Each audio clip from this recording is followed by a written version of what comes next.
BTS 4G baru, di mana di situ termasuk 130 BTS 4G yang sudah mendukung frekuensi 2300 MHz, ditambah dengan 10 BTS mobile atau komplit yang disiagakan, terutama pada jalur mudik dan lokasi tujuan wisata.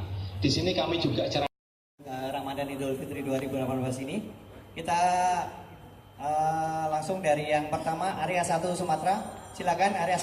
Apakah didengar? Oke, silakan Pak Paulus. Oke, terima kasih. Yang saya hormati Pak Riri dan juga Pak, suatu pengamanan terhadap jaringan maupun terkait dengan layanan pelanggan. Di area Sumatera kami sudah identifikasi dan sudah kami persiapkan sebanyak 198 point of interest dengan 5 lokasi yang menjadi fokus utama kami, di mana itu tiap tahunnya menjadi suatu daerah-daerah dengan titik kepadatan yang sangat tinggi, yaitu Pelabuhan Bangkauni tentunya, kemudian ada Masjid Istiqlal Bandar Jaya, kemudian di Taplau itu di Pantai Padang,